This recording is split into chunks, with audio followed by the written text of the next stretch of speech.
Glórias a Deus. Você crê que Jesus Cristo ressuscitou? Você crê que Jesus Cristo ressuscitou? Então para você todo dia é Páscoa. Até que foi escolhida em algum momento para celebrá-la, é Páscoa. A palavra de Deus diz lá em 1 Coríntios 5, 7, que Jesus Cristo é o nosso Cordeiro Pascal. Olha que maravilha, Jesus Cristo, segundo o apóstolo Paulo aos Coríntios, é o nosso Cordeiro Pascal.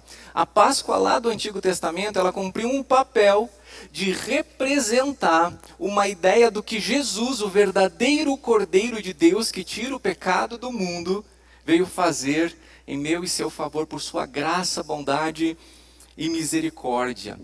Então, nestes dias em que nós pensamos mais intensivamente na Páscoa, mas nós entendemos que a Páscoa não se resume a estes dias, até porque nós temos algumas semanas de diferença se fôssemos olhar o calendário em relação à Páscoa judaica, que foi a ocasião na qual Jesus foi crucificado e ressuscitou por ocasião daquela festividade que era judaica, mas apenas que apontava para a verdadeira Páscoa, porque Jesus é o nosso Cordeiro Pascal. Mas pensamos no significado disso.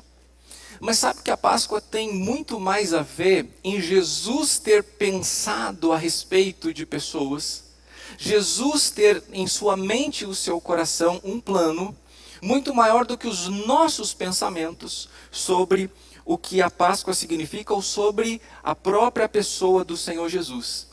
Por isso, nesta noite, eu gostaria que nós refletíssemos sobre em quem Jesus pensou quando estava na cruz. E embora hoje seja um domingo que a gente considera, ou celebra o domingo da ressurreição, apenas faz a memória do domingo da ressurreição, eu não estou falando aqui necessariamente da ressurreição, mas eu estou falando ainda do momento em que Jesus está na cruz, porque se você não entende o que está acontecendo na cruz, para você não fará diferença o fato de Jesus ter ressuscitado. Porque a vida de Cristo, ela faz sentido quando é recebida pela fé. E a fé requer entendimento de quem Jesus é e o que Jesus fez por nós naquela cruz. Por isso vamos ver em quem Jesus pensou quando estava na cruz. E quando eu falo pensar, eu estou me referindo aqui a se preocupar, a valorizar, a se importar. Então, o que veio na mente de Jesus quando ele estava na cruz? E baseada nas palavras dele mesmo. Não podemos inventar aqui o que nós queremos que Jesus tenha pensado, o que nós queremos que Jesus tenha feito, mas precisamos olhar para as Escrituras e lá vemos as próprias palavras do Senhor na cruz.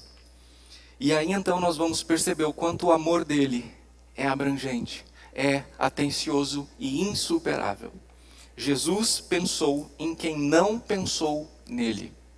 Jesus pensou em quem não se importava com ele. E para entendermos o verdadeiro cristianismo, nós precisamos entender que Jesus não faz acepção de pessoas. Ele não escolheu andar só com pessoas que lhe fizeram bem, ele não escolheu amar só pessoas que lhe fizeram bem. Mas ele pensou até em quem não pensava nele, até quem não se importava com ele. Isso nós vemos nas primeiras palavras de Jesus expressas na cruz, porque são palavras de perdão, palavras de graça, dirigidas ao Pai, em favor daquelas pessoas que atravessavam suas mãos e seus pés com enormes cravos para prendê-lo na cruz. Lá em Lucas 23, 34, temos o registro de que Jesus dizia: Pai, perdoa-lhes, porque não sabem o que fazem. A maneira como estas palavras aqui estão sendo construídas, estão sendo proferidas por Jesus, elas nos dão a ideia de que Jesus está fazendo um clamor ao Pai, no exato momento em que ele é atravessado por enormes pregos. Não é uma coisa que tem a ver com o passado, perdoa pelo que eles fizeram, mas é o que eles estão fazendo. Eles não sabem o que fazem agora. E isso é muito significativo, porque Jesus clamava por perdão por aqueles soldados que martelavam naquele momento o seu corpo na cruz. E por aquelas pessoas que estavam causando uma dor indescritível, e por todas as outras que estavam ali, gostando do que estavam vendo, Jesus está clamando por perdão. Num momento de terrível dor física, Jesus está pensando naqueles que estão lhe causando essa dor. E além dessa dor física, diante dos olhos de Jesus, está um espólio, está um roubo em andamento. Porque ali diante daquela cruz estão roubando as roupas dele, decidindo quem vai ficar com que parte da roupa dele. Não é nenhuma herança, é um roubo, é um latrocínio. Um roubo seguido de morte. E aí vê toda esta cena ali, o que o Senhor Jesus tem no coração? Perdão. Ele está pensando em quem não pensa nele. Até pior, em quem pensa em lhe fazer mal, até quem pensa em ficar com as roupas dele. Jesus pensa em quem não pensa nele.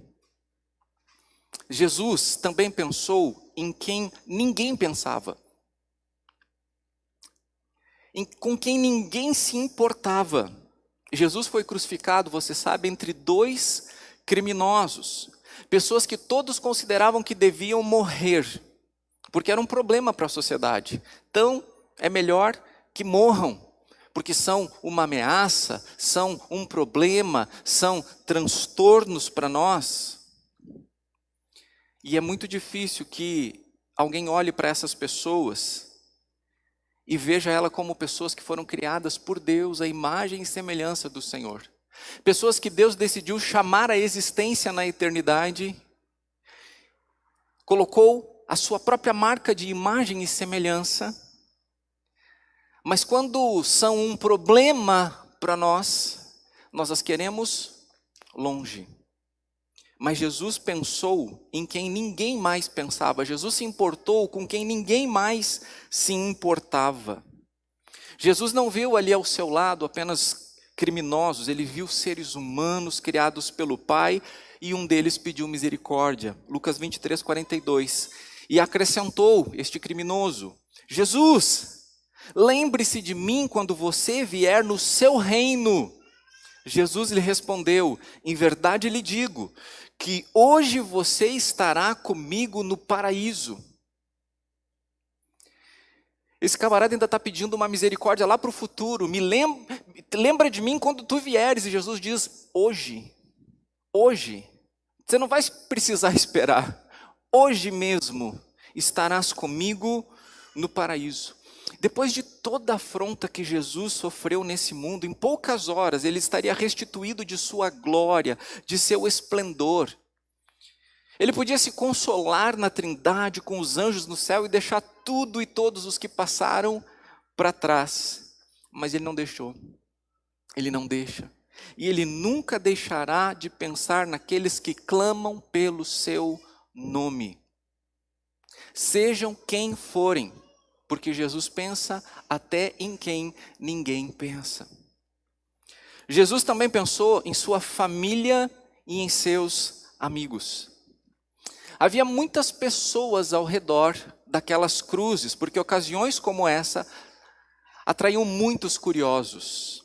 E tinha muita gente ali que fazia questão de presenciar a morte de Jesus, como os líderes religiosos judeus.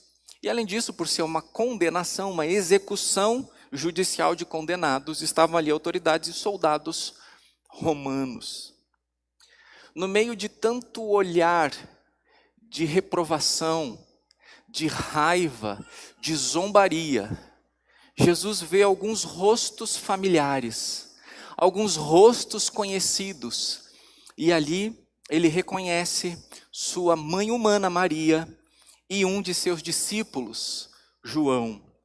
E demonstra o quanto se importa com eles. João 19, 26 e 27. Vendo Jesus a sua mãe e junto dela o discípulo amado, disse: mulher, eis aí o seu filho. Depois disse ao filho: eis aí a sua mãe.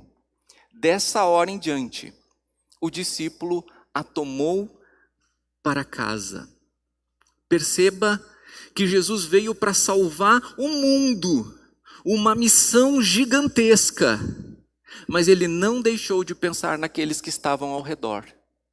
Porque tem tanta gente que tem missões importantes nesse mundo, tem altos ideais, mas a família sofre. A família é deixada de lado. Alegram os outros, entristecem o de casa. Servem os outros ao preço da dor do coração daqueles que estão perto. Jesus, ele conseguiu pensar em todos os seres humanos, até aqueles que nem existiam ainda. Porque ele recebeu todos os pecados na cruz, daqueles que já haviam sido cometidos, estavam sendo cometidos e ainda seriam e serão cometidos, mas ele não deixou de pensar nas pessoas que estavam próximas a ele. E aqui nós vemos então que ele diz, sabendo que Maria agora está numa situação de vulnerabilidade, diz, mulher, eis aí seu filho, e diz para João, eis aí a sua mãe. Agora perceba que Jesus não está delegando para Maria um papel de cuidar dos outros, porque não é Maria que vai cuidar de João, mas é João que vai cuidar de Maria. João toma Maria para sua casa para cuidar dela. E eu estou fazendo essa observação aqui porque em algum momento se fez uma linha que não combina com a linha das Escrituras, o papel de cada pessoa, como se hoje entende, atribuindo-se papéis que não são papéis destas pessoas. E aqui nós vemos então que, porque provavelmente José já estaria morto, né? Então Jesus, a Bíblia diz que ele era o filho mais velho, então ele tinha irmãos, mas é provável que os irmãos ainda não tinham condições de cuidar de Maria. E é provável que João também não tivesse mais sua mãe, então Jesus diz, juntem-se, cuidem um do outro. Eis aí tua mãe, eis aí teu filho, João leva Maria para casa. Mas nós vemos então esta importância que Jesus dá também para aqueles que estão perto. Às vezes a gente quer que simplesmente as pessoas ao nosso lado entendam a nossa importante missão, que entendam aquilo que é importante para nós. Só que o tempo está passando. O tempo está passando. E cada vez que eu deixo de entregar o amor no meu lar para entregar o amor em qualquer outro lugar, esse é um amor com um problema. É um amor que tem um vício de origem, porque eu preciso amar a partir de onde eu estou, nos relacionamentos com quem eu tenho responsabilidade, primeiramente, diante do Senhor. E assim nós vemos Jesus com sua missão no mundo todo, sem deixar de pensar naqueles que estavam perto. Mas Jesus também pensou em si mesmo. E o que nós precisamos entender é que pensar em si é diferente de pensar só em si. Porque pensar só em si é um problema. Se Jesus pensasse só em si, ele não teria deixado a sua glória e vindo a este mundo. Mas apesar de deixar a sua glória e vir a este mundo, ele não deixou também de pensar em si. Ele nunca esqueceu que era o Filho amado de Deus. Como nós vemos em cada detalhe do ministério de Jesus, ele pensou nos outros, sem perder a sua identidade. Ele serviu aos outros, ele ministrou aos outros, sem ter deixado de, em momentos muito importantes, ter buscado o Pai em oração, cuidando de si mesmo e do seu relacionamento eterno com o Pai. Ali, fortalecido com o Pai, ele recebia tudo o que precisava no poder do Espírito Santo para a sua missão aos outros. Jesus conseguiu pensar nas pessoas que estavam ao redor da sua cruz, na humanidade toda, mas não deixou de pensar em si. Isso fica claro nas últimas palavras que ele profere na cruz. Lucas 23, 46. Então Jesus clamou em alta voz, Pai, nas tuas mãos entrego o meu espírito. E dito isso, expirou. Você deve lembrar que as primeiras palavras de Jesus na cruz são dirigidas a quem? Ao Pai. Pai, perdoa eles.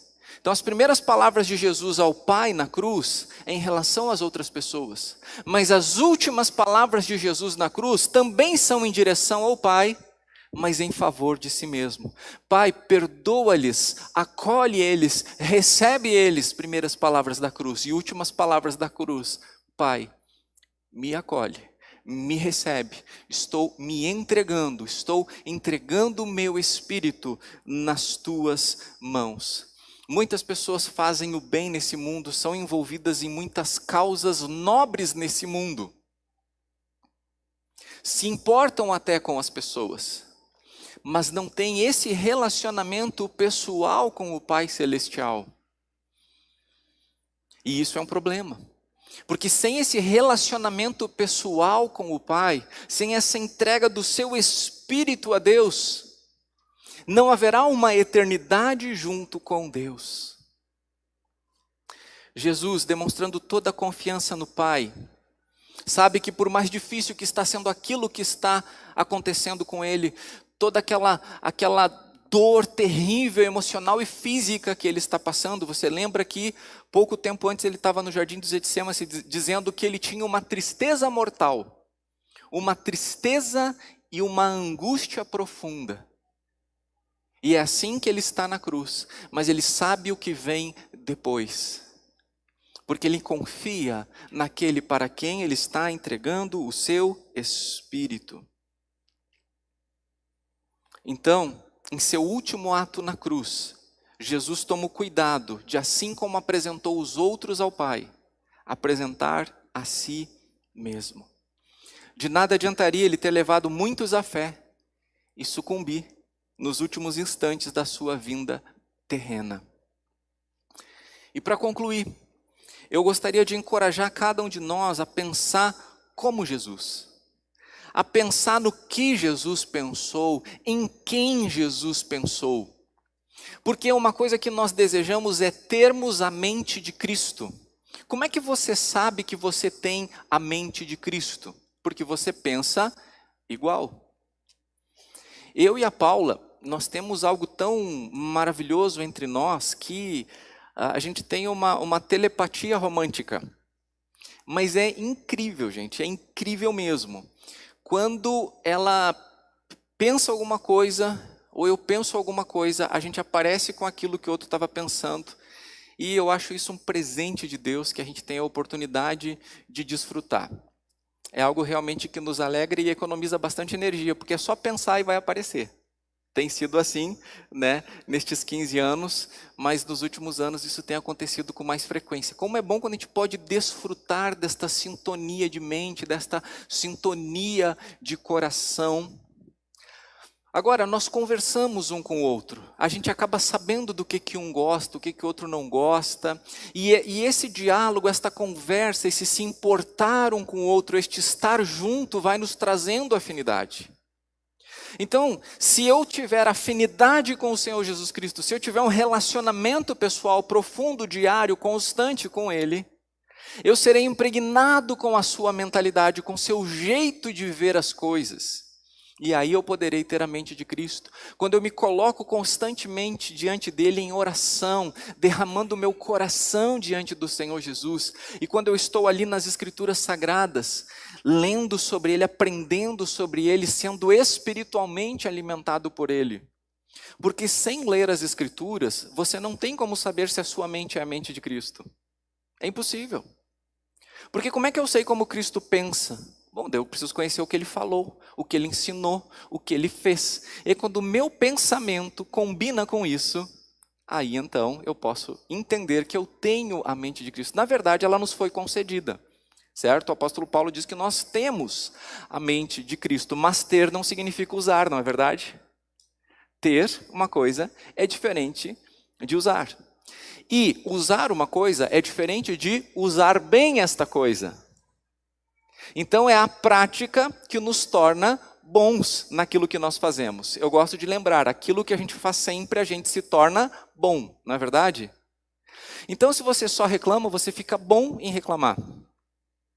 Se você só agradece a Deus, você fica bom em gratidão. Ter a mente de Cristo é ter um relacionamento constante com o Senhor Jesus Cristo, buscando em oração, lendo na sua palavra, você ficará bom nisso, não pelos seus méritos, mas pelo exercício da piedade, como diz a palavra. Então, quero trazer aqui, baseado nos pensamentos de Jesus na cruz, naquilo que Jesus deu importância, para aqueles que Jesus deu importância, também nos desafiarmos, a, assim como Ele, também nos importarmos. Então, nessa noite, eu encorajo você a pensar com perdão nas pessoas que ferem você. Pense com perdão nas pessoas que ferem você. Existem alguns conceitos que são bonitos, mas são equivocados. Às vezes se diz que perdoar é lembrar sem doer. Isso não é bíblico. Perdoar não é lembrar sem doer. Porque em que momento Jesus está recebendo, ou melhor dizendo, em que momento Jesus está dizendo, Pai, perdoa-lhes porque não sabem o que fazem? Será que não está doendo? O que você acha? Está doendo? Perdoar, então, não é lembrar sem doer. Perdoar é abrir mão do direito de punir, é abrir mão do direito de retalhar, é abrir mão do direito de exigir uma reparação. Isto é perdoar. Foi o que Jesus fez na cruz. Ele abriu mão do direito que tinha de executar juízo sobre nós. Foi assim que o Pai fez, executando juízo sobre si mesmo na pessoa de seu Filho Jesus. Por isso Ele nos perdoou. Então, meu irmão, então, minha irmã, saiba que você não precisa ficar esperando um tempo em que não doa mais para perdoar, porque o nosso Senhor Jesus nos mostra como se perdoa, e se perdoa mesmo doendo, que é abrindo mão do direito de punir. A cura a gente recebe do Senhor Jesus. A cura vem dele.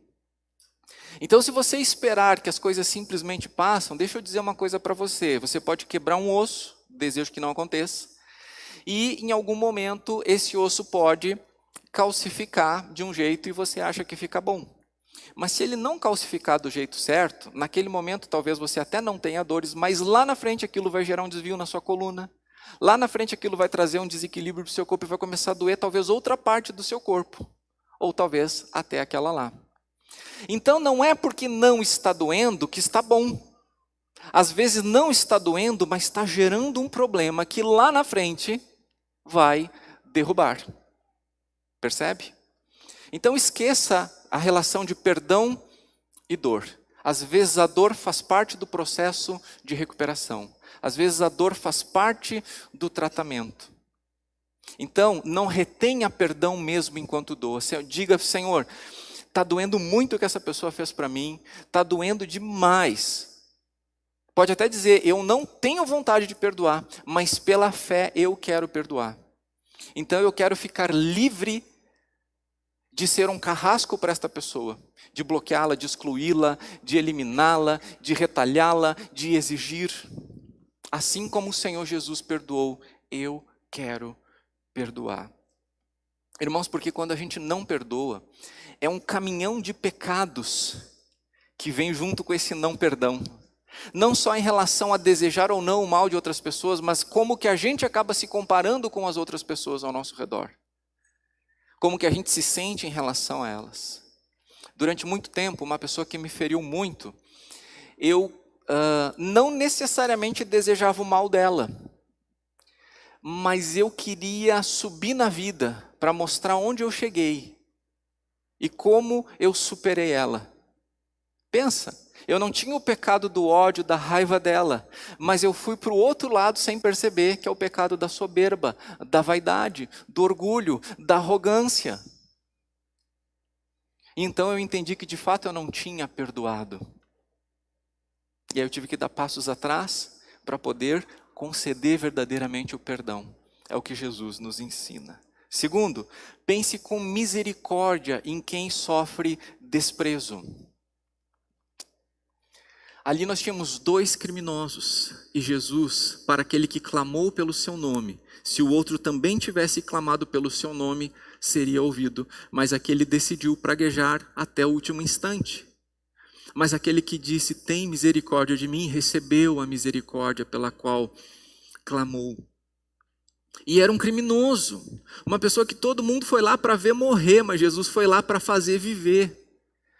Vê a diferença da perspectiva. O mundo quer que as pessoas se deem mal. Nós não podemos estar do lado das pessoas que querem que os outros se deem mal. Eu não estou dizendo que as pessoas não devam responder pelos seus atos, mas nós não estamos aqui para julgar as pessoas com padrões jurídicos, sociais e culturais do mundo.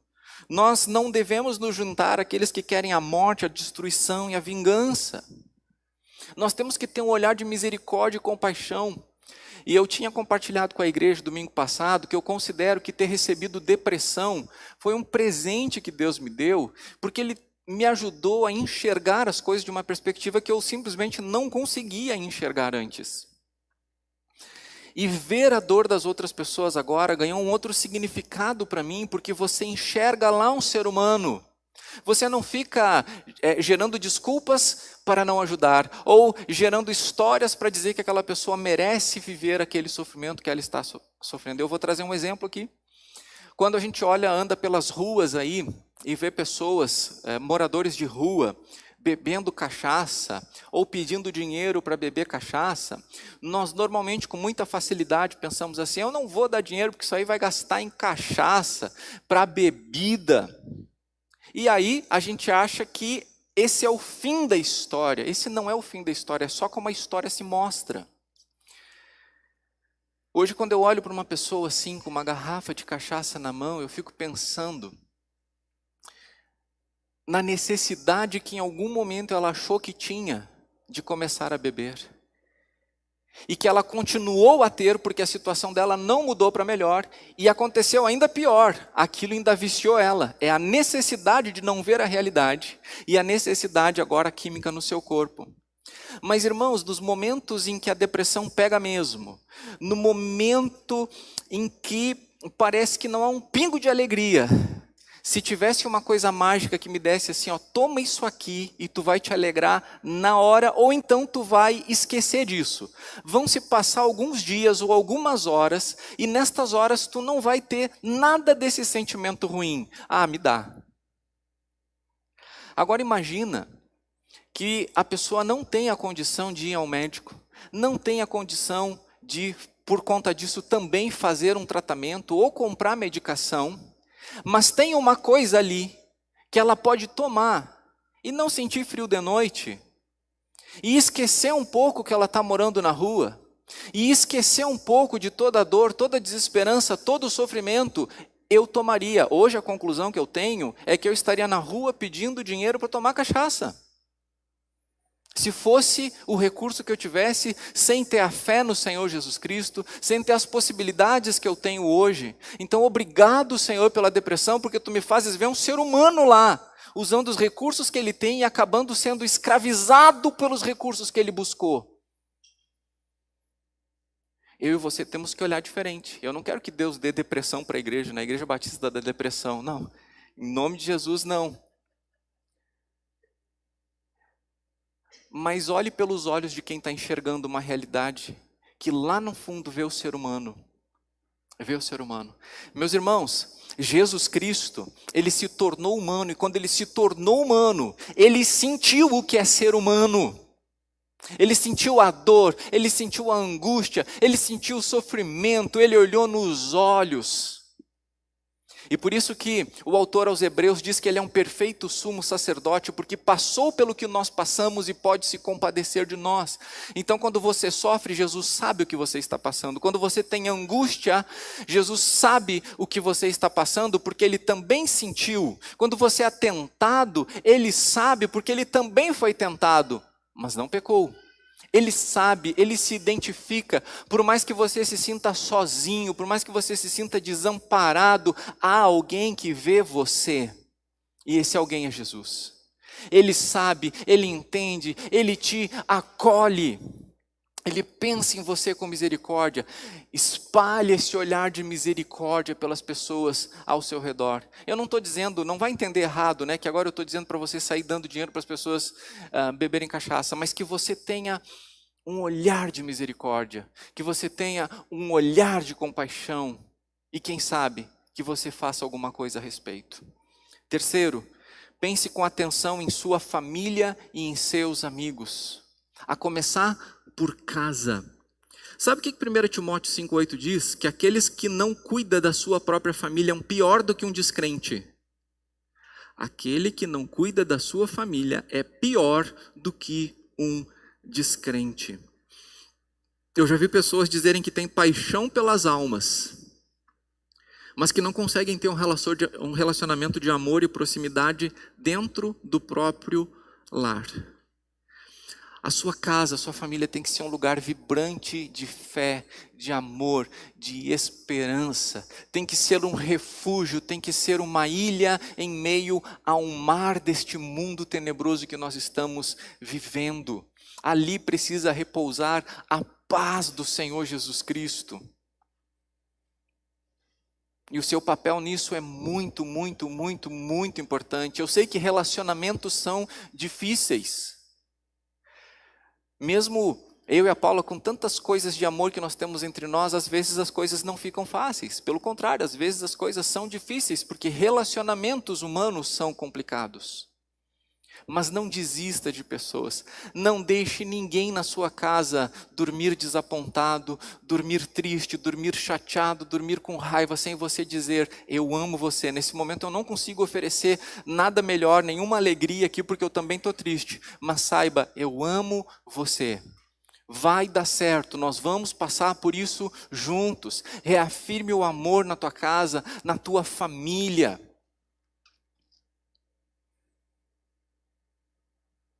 E por fim, pense equilibradamente em você mesmo. Ao ajudar os outros, não descuide de você mesmo, da sua saúde física, emocional e espiritual. Servir aos outros é algo totalmente cristão. Na verdade, é um chamado para cada discípulo. Mas isso não deve acontecer sem que a gente cuide da gente mesmo. Tem pessoas que servem, mas não cuidam de si. E tem pessoas que cuidam de si, mas não servem. Nós precisamos achar um equilíbrio entre servir sem se perder. Se cuidar sem deixar de amar na prática. Por isso que eu falo, e nós temos falado aqui na igreja, sobre um amor próprio equilibrado. Nós não podemos esquecer que nós somos seres limitados, que temos necessidades e vulnerabilidades. Nós somos, por um lado, sacerdócio real, no poder do Espírito Santo, capazes de fazer coisas poderosas, mas não deixamos de ser ovelhas, que precisam ser cuidadas, que precisam ser amparadas. E nós precisamos saber quando nós vamos servir como sacerdote ou dizer, sou uma ovelha, cuida de mim agora. Todos nós somos ovelhas. Eu tenho aqui uma função pastoral, mas eu não deixo de ser ovelha. Todos nós somos irmãos e irmãs em Cristo. Todos nós estamos no mesmo nível diante do Senhor Jesus. E é por isso que eu não me furto, principalmente nesse momento que eu passo por uma depressão, a dizer assim, posso ir aí? E esses dias foram difíceis para mim, porque estava todo mundo viajando, né? Aí a cada ligação, não estou aqui, né? Tá, eu vou afundar em depressão agora, porque ninguém está aí, né? Mas aí, graças a Deus, algumas pessoas tinham. Eu fui me escalando e fui indo e fui passando o final de semana na casa um do outro. A gente ainda não está bem para receber em casa, mas eu entendo assim, olha, tá muito evidente que eu sou ovelha e eu preciso estar junto com os meus irmãos e minhas irmãs. Então, bênção de Deus por nós termos essa comunidade que recebe, que acolhe, né? Principalmente nesse momento pelo qual eu tenho passado. Porque eu não quero esquecer de mim mesmo como Jesus não esqueceu de si. Mas assim como Jesus não deixou de servir, eu não quero deixar de servir. Eu quero achar este equilíbrio entre servir e cuidar, e que isso seja uma realidade na nossa igreja, que todos nós sirvamos uns aos outros, mas que cuidemos também de cada um de nós, e estejamos uns cuidando dos outros. A pandemia está arrefecendo, já dá para a gente começar devagarinho, se você se sente à vontade, receber seus irmãos em casa, talvez começando pelo seu pequeno grupo, talvez nem todos, mas alguns. Vamos ampliando, vamos aprofundando o relacionamento, porque há um cuidado pessoal quando nós dividimos a vida com outras pessoas. Nós precisamos, sobretudo, de Deus. As últimas palavras de Jesus na cruz, Pai, nas tuas mãos entrego o meu espírito. E eu pergunto a você, se você tiver a oportunidade de sabendo que vai dizer suas últimas palavras, a quem você entregaria o seu espírito? E deixa eu dizer que isso é uma construção. Porque aquele homem na cruz, ele não conheceu Jesus naquele dia. Ele sabia coisas a respeito de Jesus. Tanto é que o que ele diz para Jesus? Quando vieres em teu reino. Opa, ele tem uma ideia que aquele ali vai morrer, mas vai voltar. Então, em algum momento, a semente foi lançada ali. E eu queria que você pensasse nisso hoje e não deixasse para amanhã ou depois sobre para onde vai o seu espírito quando o seu corpo não for mais aquele que acolhe a sua alma. Porque vai ficar neste mundo.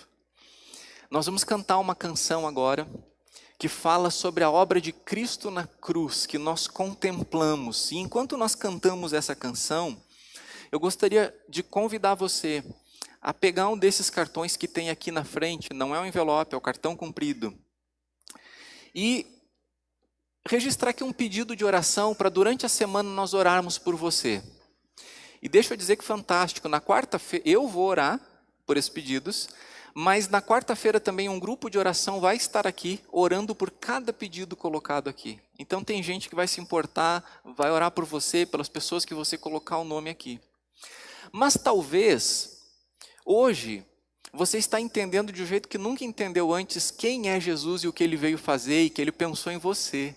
E que naquela cruz ele não fez só um ato por todos, mas sim também por cada um. E esse cada um envolve você. Jesus pensou em você na cruz, tomando o seu lugar naquela cruz, porque o pecado nos afastou de Deus. Mas Jesus veio da parte do Pai nos resgatar, pagando uma dívida em nosso lugar. E se hoje isso faz sentido para você de um jeito que não tinha feito antes, eu quero convidar você a marcar aqui, eu convidei Jesus para fazer parte da minha vida.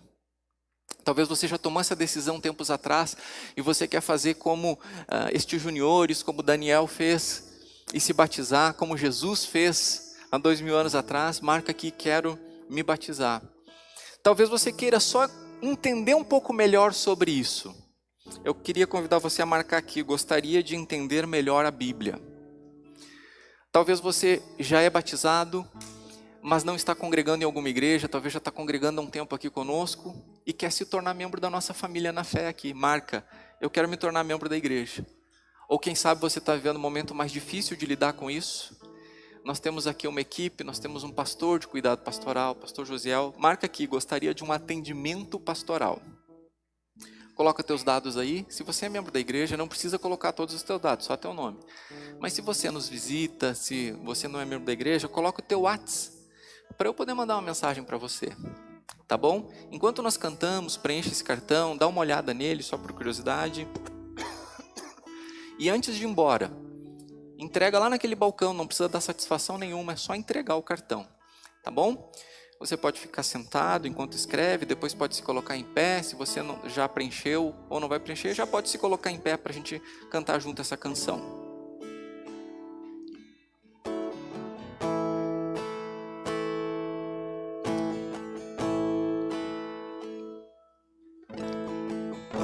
Ao contemplar tua obra na cruz, tanto amor derramado e tudo por mim, com gratidão me achego a ti, pois só tenho minha vida pra te ofertar. Não sei como expressar-me ante tua formosura, rodeada de glória e poder. Necessito dizer-te o que sinto agora. Me achego a ti no santo lugar.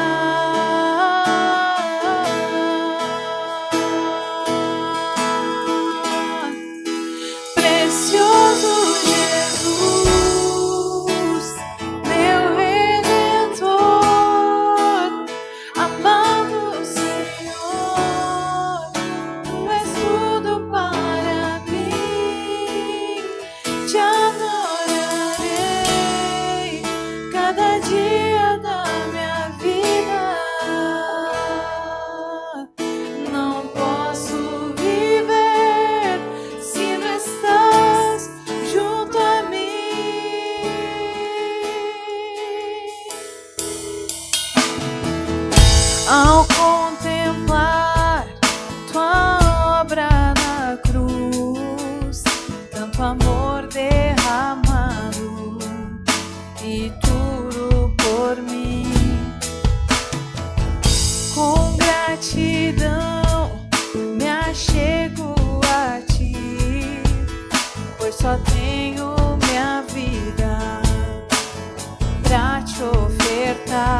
como expressar-me ante tua formosura, rodeada de glória e poder.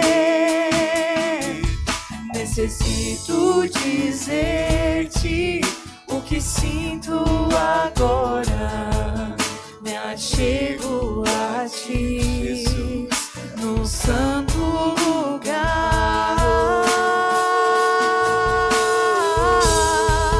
Precioso Jesus, meu Redentor, amado Senhor, tu és tudo para mim. Te adorarei cada dia da minha vida. Não posso viver se não estás junto a mim. Precioso Jesus, meu Redentor, amado Senhor, tu és tudo para mim. Te adorarei cada dia da minha vida. Não posso viver se não estás junto a mim. Amém, Senhor. Obrigado, Senhor Jesus, porque por tua graça, bondade, misericórdia, tu pensaste em cada um de nós naquela cruz. Obrigado porque o Senhor clamou pelo perdão a cada um de nós. Obrigado porque o que o Senhor fez na cruz garantiu que recebêssemos o perdão pelos nossos pecados. E agora nós somos salvos e nós somos livres, porque o Senhor, o nosso Cordeiro Pascal, se sacrificou para nos trazer vida. E louvado seja o teu nome, porque a morte não te venceu. O Senhor ressuscitou e vivo está e para sempre estará. E porque o Senhor vive, nós temos vida. Louvado seja o teu santo e precioso nome. Em teu nome, amém. Amém? Eu desejo a você que você tenha uma semana abençoada e abençoadora. E quero dizer alguma coisa para você. Antes de ir embora, faça contato, converse com pessoas, tome um café, faça um lanche lá, adquira um material ali para sua edificação no Espaço Crescer Mais. Todos esses recursos aqui são para os ministérios da igreja, tá bom? Então, daí depois disso, comece uma semana abençoada e abençoadora.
We're going down.